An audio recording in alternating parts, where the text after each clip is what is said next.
Y el otro aspecto que quería yo resaltar básicamente fue hoy, exactamente como las 9:15 de la mañana que comenzó la oración, decía, un carbón encendido en nuestra boca.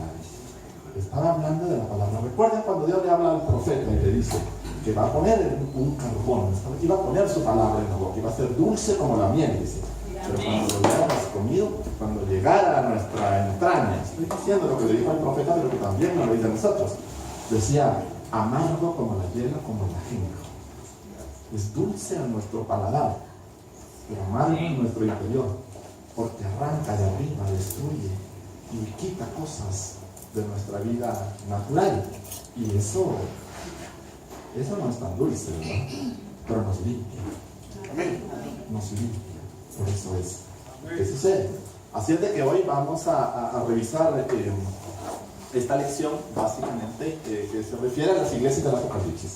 Está en el libro del Apocalipsis, en el capítulo 2. Del verso 1 en adelante, que lo vamos a ir leyendo aquí. Ustedes van a ir ayudando con algunos textos. Pero las 7 iglesias no van a ser las 7, van a ser 3 ahora y y en una próxima lección vendrán las otras. Pero son 7.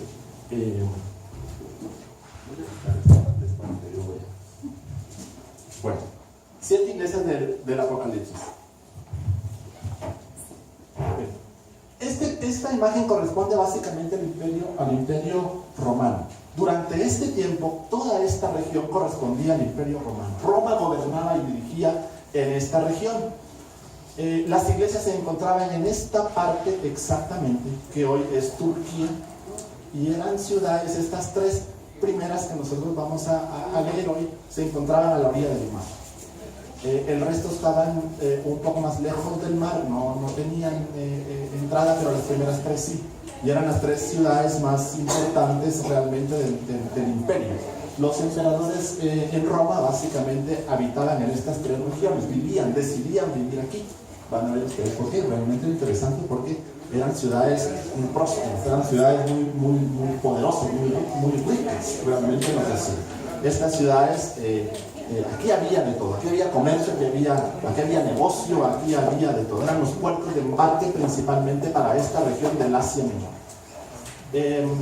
Había muchas más iglesias en esta área, pero generalmente Jesucristo escribe, le dice a Juan que escriba una carta a cada una de estas 7 iglesias que él le iba a dictar y que le iba a mostrar.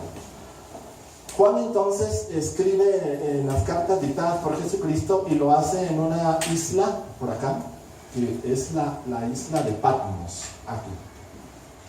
Para entonces Juan estaba en esta isla en el exilio.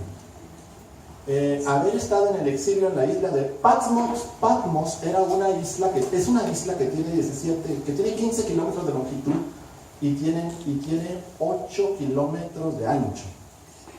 En ese entonces era una isla rocosa, desértica, en donde iban presos básicamente políticos. Perdían sus derechos civiles y perdían sus propiedades y le quedaban única y exclusivamente aquellas necesarias para poder vivir. De tal forma que los que venían aquí, a esta isla, venían a trabajar a las canteras. Eso iban a hacer. La condición de Juan entonces aquí no era muy buena. Realmente era muy difícil y era muy malo estar allí. Sin embargo, aquí hay una gruta que se conoce en la historia hasta el día de hoy como la gruta del Apocalipsis, que se trata básicamente de una cueva en donde se dice en la historia de que Juan había recibido aquí la revelación de Jesucristo para el libro que iba a escribir y lo que él iba a anunciar. En el año 1088 más o menos se construyó un monasterio en esta isla que todavía existe y es el principal. Hay más monasterios ahora, pero este es el primero, es el principal en esta isla de Patmos, que se conoce como el monasterio de San Juan el Evangelista. Así se llama. Hay monjes aquí en este monasterio, en esta isla, y ellos aprenden. Entonces, Juan escribe desde aquí para las iglesias. Como dije, había muchas más iglesias. Estaba la iglesia de Jerusalén, estaba la iglesia de Troas, estaba otras más, pero Jesucristo decide dictarle las cartas a Juan. Y va exactamente en el orden como 1, 2, 3, 4, 5, 6, 7. El orden en el que está escrito en el Apocalipsis es ese, porque tiene una razón. Ustedes van a ver cuál era la razón de escribirle en esa forma. Estas entonces eran las 7 iglesias a las que Juan escribe la carta dictada por Jesucristo. Las cartas básicamente tienen 3 aspectos muy importantes, entre otros más. Uno, Jesucristo está hablando a su iglesia. De eso trata la carta. Él habla a su iglesia. Él evalúa o examina las obras de la iglesia. Y la tercera, exhorta al camino correcto. Esa es la esencia de las cartas en sí. Cuando veamos los textos, cuando veamos el texto en general, ustedes van a ver que es una alegoría, son símbolos, son imágenes que significan algo. Lo importante no es tanto en sí la alegoría o el signo o el símbolo que tiene que ver, pero lo importante era su mensaje. ¿Qué era lo que él estaba diciendo a la iglesia? ¿Qué es lo que nos está diciendo a nosotros a través de él? Bueno, lo ven, él es el sustentador del ministerio. Cuando él habla, él dice: yo soy el Señor de la resurrección, yo soy el Señor de la palabra. Yo conozco tus obras, tu arduo trabajo, que has vencido al adversario y a sus obras, que no has negado la fe, que se está diciendo a las iglesias en general. Y exhorta a volver. Es necesario avivar la llama, es necesario enfrentar las obras del diablo. No debemos de vacilar en la santa doctrina. Esta es la esencia del mensaje. Este es un cuadro en resumen que tiene su razón, como decía, dentro del libro del Apocalipsis. Ven, la primera, segunda, tercera, cuarta, quinta, sexta y séptima. La primera, la iglesia de Éfeso. En este cuadro básicamente se está describiendo el significado de lo que la iglesia representaba entonces. La iglesia de Éfeso era un deseo ardiente. La iglesia de Esmirna, amarga o amargura. La iglesia de Pérgamo se refería a un compromiso matrimonial. Asociaba o relacionaba un compromiso matrimonial. Estas 3 son las que vamos a ver, pero rápidamente yo solo quiero que ustedes tengan la idea o mostrarles la idea en el texto de lo que se tratan los temas. Tiatira, la actividad en el ofrecimiento de víctimas. La iglesia de Sardis, aquellos que salieron afuera. La iglesia de Filadelfia, el amor fraternal, eso significaba. Y la iglesia de la Odisea.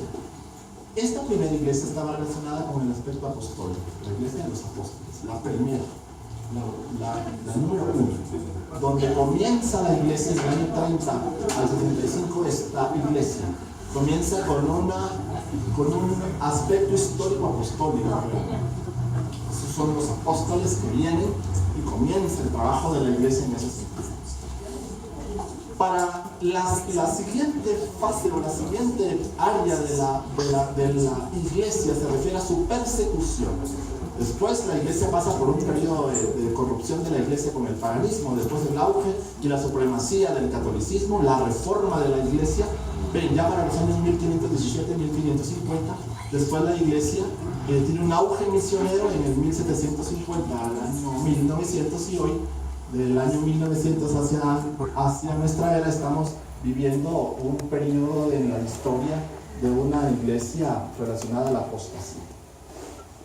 Entonces, ¿por qué la razón del orden de las iglesias? Porque muestra de alguna u otra forma, históricamente, en el aspecto presente y en el futuro, por donde la iglesia ha ido caminando y por donde la iglesia ha ido avanzando. Este mensaje no es solamente para pasado, es para presente y es para futuro. Por eso él tiene el control de las iglesias. La iglesia ha tenido periodos extraordinarios de crecimiento, de adoración y alabanza y de entrega de la iglesia como tal a su Dios, pero también ha pasado vicisitudes y ha pasado situaciones muy difíciles, y conforme ha ido pasando el tiempo, hemos llegado hasta esta fase. Hemos llegado hasta aquí. Entonces Jesucristo está mostrando a través de su mensaje a las iglesias que hemos sido parte de una historia y que seremos parte de un futuro, lo que va a suceder. Bueno, entonces está un elogio, hay un elogio. Las iglesias también han hecho muy buenas cosas, han hecho cosas extraordinarias. Hay una queja, excepto la iglesia de Esmirna, y excepto la iglesia de Filadelfia, él no tenía ninguna queja en ese sentido. En el resto sí. Pero también, pero también había una exhortación a todas las iglesias y había una advertencia a todas las iglesias en el caso de la iglesia de Esmirna y una advertencia también en el caso de la iglesia de Filadelfia, aunque aquí no tenía ninguna queja, pero había una advertencia que era importante. Y una promesa. A cada una tenía una promesa. Ustedes saben, pues muy bien, que realmente cuando nosotros nos reunimos aquí es un templo, es una casa de oración. Amén. Pero la iglesia es como nosotros. Amén. Es que parece que no va a ser muy fácil, porque ustedes ya saben. Por eso va a ser muy fácil. Entonces, la iglesia somos nosotros. Entonces, cuando Jesucristo le dicta la carta a Juan, o le dicta las cartas a Juan, le está enviando una carta a nosotros, a la iglesia, a nosotros nos está diciendo eso. No le está diciendo al templo, nos está diciendo a nosotros las cartas, lo que contiene. Veamos entonces las tres iglesias. La iglesia de Éfeso. La iglesia de Éfeso, en el mensaje dice, la iglesia que había dejado su primer amor. Ese es el punto número uno. En este cuadro que lo vamos a ir viendo una por una a muy grandes rasgos, dice, ¿dónde está? Aquí está. Pero tengo contra ti que has dejado tu primer amor. Entonces la iglesia de Éfeso tenía aquí una particularidad muy importante. La iglesia que había dejado su primer amor.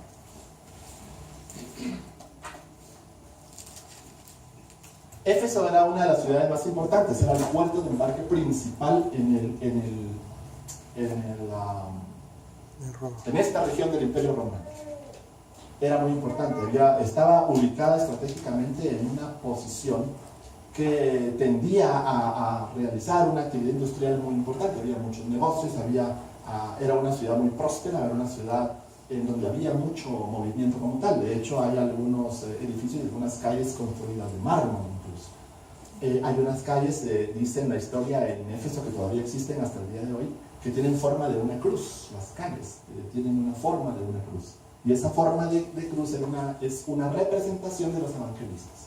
Mateo, Marcos, Lucas, Juan. Porque esta, ¿se recuerdan? Era una iglesia de los apóstoles, ¿no? Esta era la iglesia apostólica. Aquí estaba comenzando realmente la iglesia. Juan había sido pastor, uno de los pastores de la iglesia de Éfeso, cuando él, después de su regreso de la isla de Patmos, que él había estado entonces en el exilio, él regresa a este lugar y se establece en la ciudad de Éfeso y decide vivir en la ciudad de Éfeso, y de ahí él decide estar vigilando, estar visitando las otras 6 iglesias. Este era como su punto de residencia, y de ahí se movía para las otras para poder visitarlas, para poder predicar, para poder enseñarlas y para poder ir evaluando lo que estaba pasando con la iglesia, ¿no?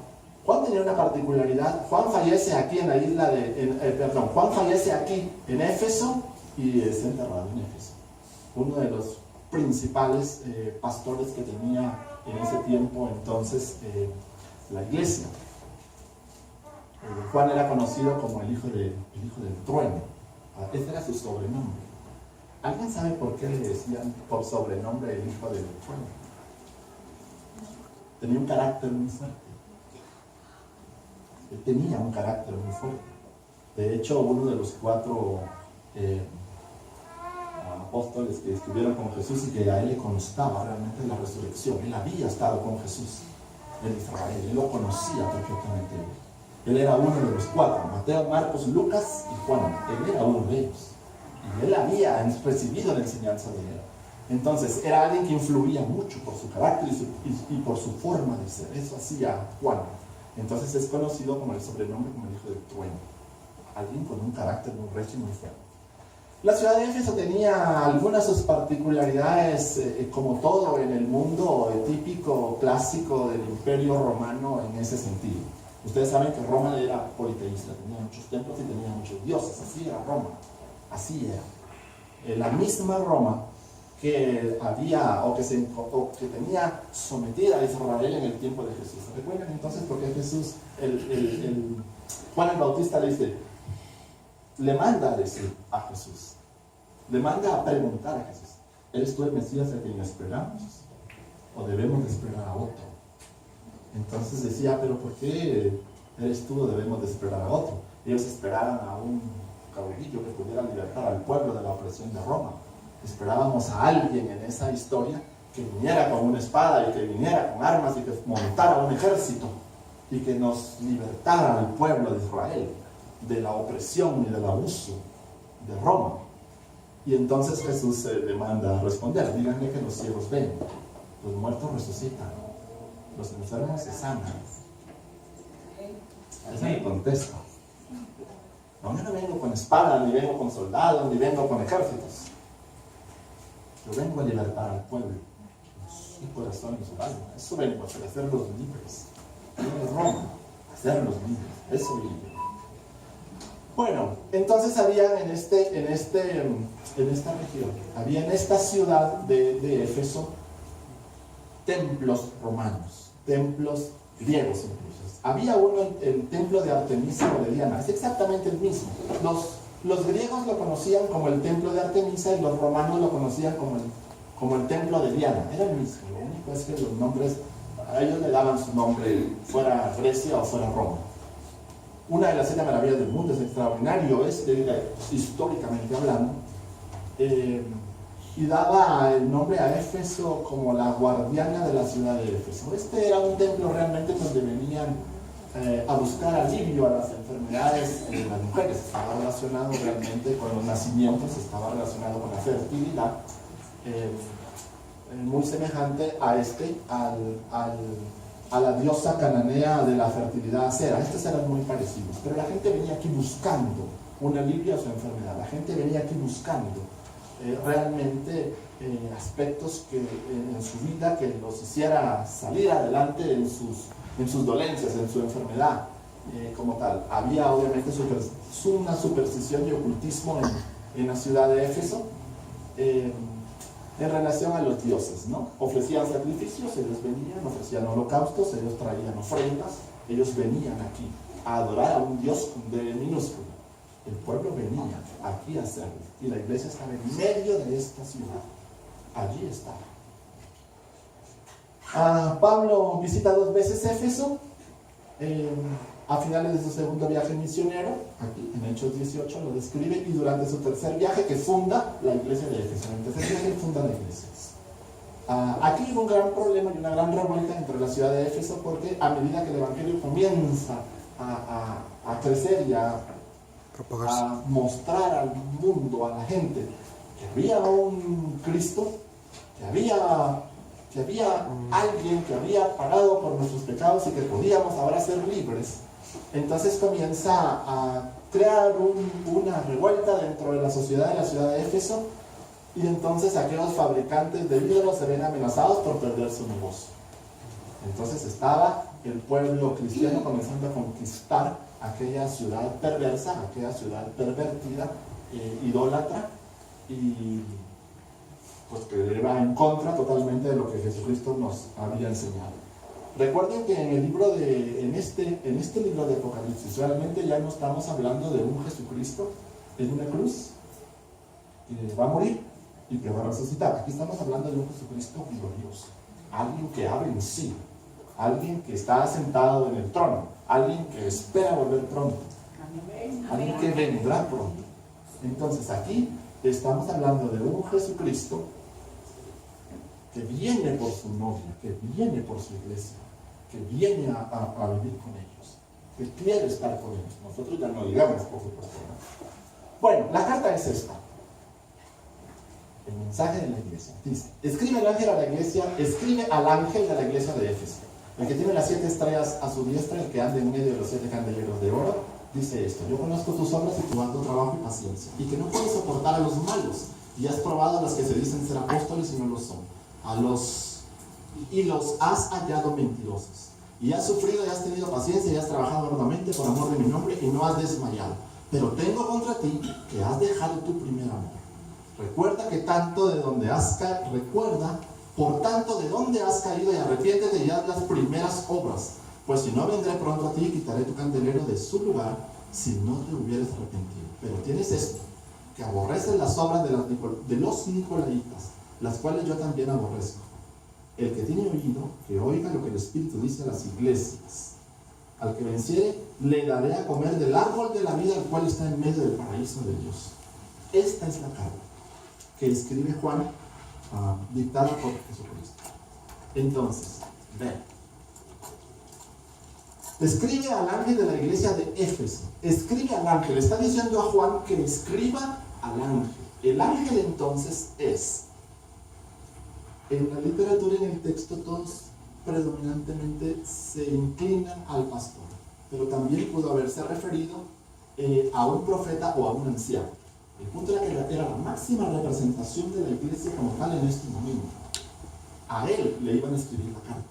La carta iba dirigida al pastor. La carta iba dirigida a al máximo responsable de la iglesia como tal. Recuerden que entonces el pastor tiene la responsabilidad de la doctrina. Todo lo bueno o malo que suceda, deberá responder por lo que sucede allí. Entonces, le dice Juan, escribe entonces al pastor de la iglesia de Éfeso. Eso es lo que le está diciendo. El que tiene las 7 estrellas en su diestra, el que anda en medio de los 7 candeleros de oro, dice esto. Las 7 estrellas son 7 ángeles de la iglesia, son mensajeros realmente. Aquí está diciendo él, con mayúsculas se está refiriendo a Jesucristo. Él, el Señor, él tiene en su mano derecha a los 7 mensajeros de las iglesias. Tiene un mensajero para la iglesia.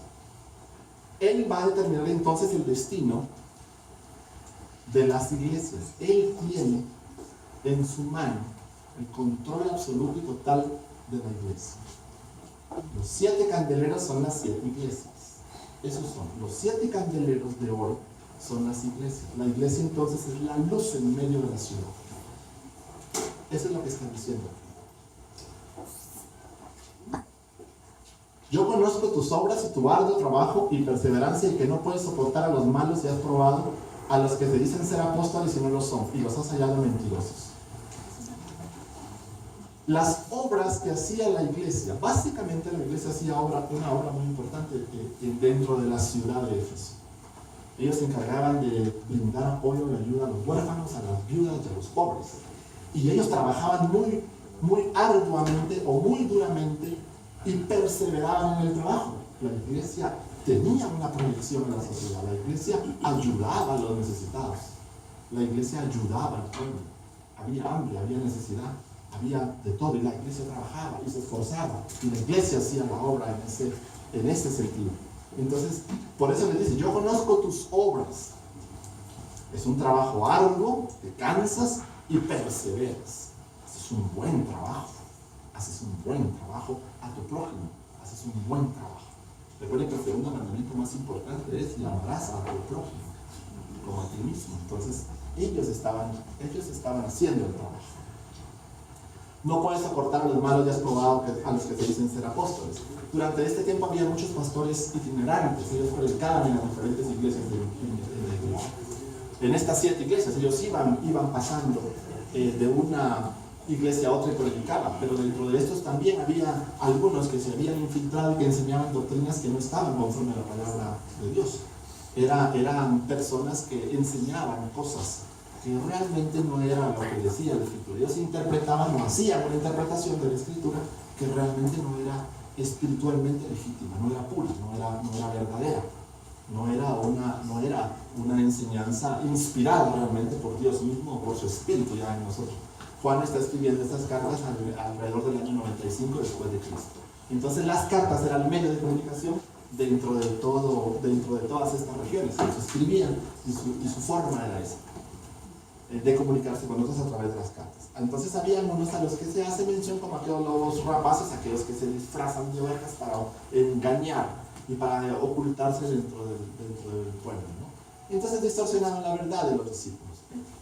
Eso es lo que estaba diciendo. Habían entonces muy obras en este sentido.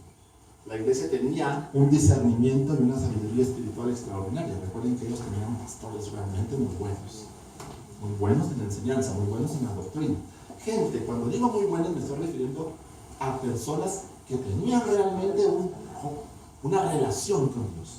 ¿Cómo nosotros podemos tener discernimiento y sabiduría espiritual, un liderazgo espiritual? A medida que tengamos más relación con Dios, a medida que tengamos más intimidad con Dios. Entonces comenzamos a tener discernimiento y sabiduría. Entonces comienza a haber liderazgo. La iglesia tenía eso. La iglesia era extraordinaria. Ellos se sentaban y podían escuchar a un predicador, podían escuchar un mensaje y decir, no, eso no dice la palabra de Dios. Eso espiritualmente no es el mensaje que Dios quiere mandarnos. Entonces ellos lo sabían perfectamente bien. En viudas, huérfanos y pobres era el trabajo de la iglesia, pero la iglesia tenía este punto, un discernimiento espiritual extraordinario. Eso es lo que estaba diciendo en la carta. No puedes soportar a los malos y has probado a los que te dicen ser apóstoles. ¿Por qué? Por esto, porque tenían un discernimiento y una sabiduría espiritual. Por eso podían ser. Has sufrido y has tenido paciencia y has trabajado arduamente por amor de mi nombre. Claro que el menosprecio de sus conciudadanos, la burla, el escarnio, la incomprensión. Ellos eran víctimas de esto dentro de su ciudad, como nos pasa a nosotros en algunos otros lugares, ¿no? A veces, cuando un cristiano legítimo verdadero está en su trabajo, dentro de su comunidad, dentro de su sociedad, a veces no es tan bien visto, ¿verdad? ¿Verdad que sí? Es que me cae mal, es que no sé, es que no, usted no. Choca con lo que pasa aquí en el círculo. Usted choca con lo que pasa con el círculo, porque usted me está enseñando cosas que no son así. No, al contrario, estoy enseñando cosas que son así. Por eso. Entonces, ellos también sufrían del desdén de sus vecinos. También no eran tan queridos, tampoco no eran tan qué bueno que vino, venga, ahora sí vamos a tener luz en medio de las tinieblas, eso es bueno. No quiero luz en medio de las tinieblas están bien así para nosotros. Necesitamos que venga alguien a cambiar nuestra manera de pensar, nuestra manera de vivir. Yo no necesito eso, yo estoy bien así, muchas gracias, pero yo estoy bien así. Entonces ellos venían y chocaban con todas esas costumbres, con todos esos paradigmas realmente que tenía el pueblo. Pero tengo contra ti que has dejado tu primer amor. ¿Cuál es el primer amor? Amarás a tu Dios con todo tu corazón. ¿Cuál es el primer amor entonces? Deuteronomio 6, verso 5. Si alguien lo tiene, Deuteronomio capítulo 6, verso 5.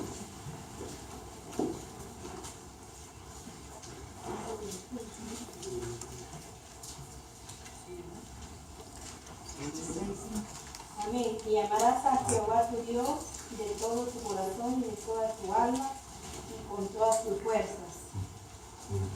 Nuestro primer amor es ese. Amar a Dios con todo nuestro corazón, con toda nuestra alma, con todas nuestras fuerzas. Entonces lo que da a entender el texto es de que estábamos haciendo obra en la iglesia, estábamos haciendo muy buenas cosas, estábamos siendo luz en medio de la tiniebla, pero mi amor por él estaba decayendo. Mi amor por él iba cada vez menos. Entonces nos estábamos volviendo, estoy hablando en el contexto, una iglesia muy ortodoxa, una iglesia realmente que iba a cumplir pues con lo que hay que hacer, ¿no? Hay que ir los domingos, pues hay que ir los domingos, hay que estar a las 9:30, pues hay que estar a las 9:30. Hay que asistir a la reunión, pues hay que asistir a la reunión. Y ayudamos, trabajamos, colaboramos, aportamos, construimos, pero es parte del domingo, o sea, así es, siempre lo hacemos así. Hay que ir porque tenemos que ir. Pero ya no estaba viniendo entonces la iglesia por amor, por pasión, por buscarlo, por adorarlo, por encontrarlo, por tocarlo, por arrodillarse, por postrarse. Ya no era tanto así. Entonces se había manifestado de alguna otra forma también en el amor entre sí con nuestros hermanos. Se estaba volviendo un poco frío en ese sentido. O sea, algo que está bien, pues, pero no tan bien. O sea, vamos, es bonito, pero no es tan bonito. ¿Me explico lo que estoy diciendo? Vamos, porque hay que ir, pero vamos. Entre los hermanos estaba perdiendo, ya no era tanto así. Entonces, ese primer amor, esa relación se estaba enfriando realmente. quiero aprovechar aquí porque me recordé ahora de esto, ayer que estaba revisando de nuevo otra vez este texto, me recordé de un sueño hace algunos años. Ese sueño era una habitación, y en esa habitación había una cama, y esa cama tenía su ropa de cama blanca, muy fina.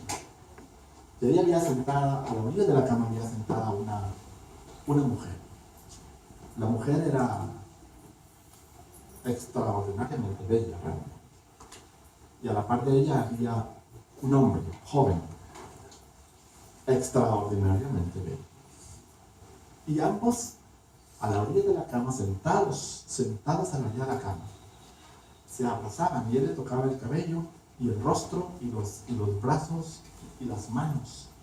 Y ella se pegaba a él y lo abrazaba, y él la abrazaba, y él la besaba en la mejilla, y ella se recostaba en él, y él la volvía a abrazar y le decía que la amaba, y ella también le respondía que la amaba. Entonces dije yo, ¿qué es eso? ¿Qué significa eso? ¿Qué quiere decir eso? No estoy hablando de un amor físico, ¿me explico?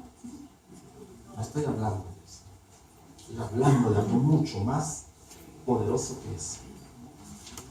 Esa relación de amor, ese amorillo que tenían los dos a la orilla de esa cama en esa habitación, es el cantar de los cantares. El novio y la novia entrando en amor. ¿Me explico? Esto era esto, era esto. Exactamente lo mismo. Ella era la novia, él era el novio. Ella era la iglesia, él era su novio.